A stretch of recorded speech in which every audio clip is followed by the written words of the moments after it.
Le 5 juin 1983. Les fans de tennis n'oublieront jamais cette date. Les Français non plus. Et Yannick Noah, encore moins. Ce jour-là, à seulement 23 ans, il est devenu le premier joueur tricolore à remporter Roland-Garros en battant Mats Wilander.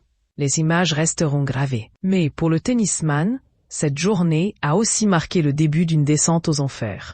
J'ai survécu à une profonde dépression. Ça a été compliqué, parce que j'étais un peu seul, résume-t-il sur M6. Ce jeudi 1er mai, Yannick Noah fait partie des personnalités ayant accepté de se livrer à cœur ouvert dans le documentaire Santé mentale, Briser le tabou.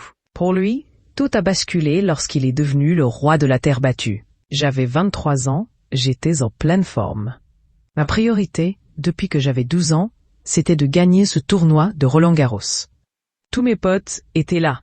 Tous les gens que j'aimais étaient là. Mon père saute sur le court. C'était parfait. Le bonheur, c'était de gagner cette coupe, se souvient-il. Yannick Noah, mais tout est allé très vite pour Yannick Noah. Et cette victoire tant attendue, celle dont il rêvait depuis l'enfance, l'a paradoxalement plongé dans le vide. Le lendemain, j'étais perdu. Je ne savais pas ce qu'il se passait, confie-t-il encore, les larmes aux yeux. À l'époque, personne ne comprend le mal-être qu'il traverse. Tous les gens autour de moi pensaient que j'étais en train de vivre ma meilleure vie, mais j'avais envie de m'envoyer en l'air. J'avais envie de partir, assure-t-il, parce qu'une fois là-haut, on ne m'a pas donné le mode d'emploi.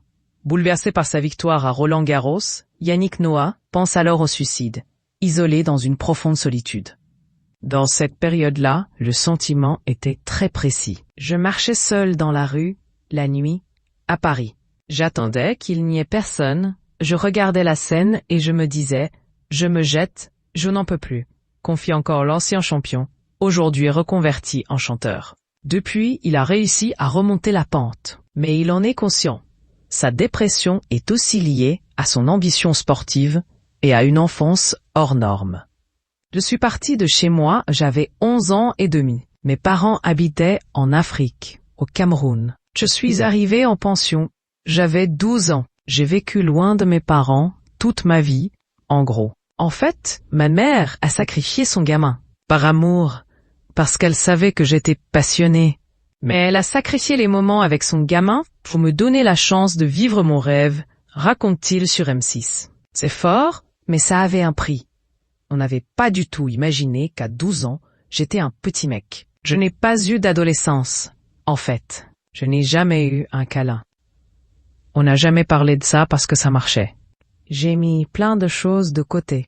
J'ai su plus tard que je recherchais l'amour et la reconnaissance de ma mère à travers les applaudissements des gens, analyse le seul Français titré à Roland-Garros dans l'Air Open. Ça voulait dire que j'étais aimé.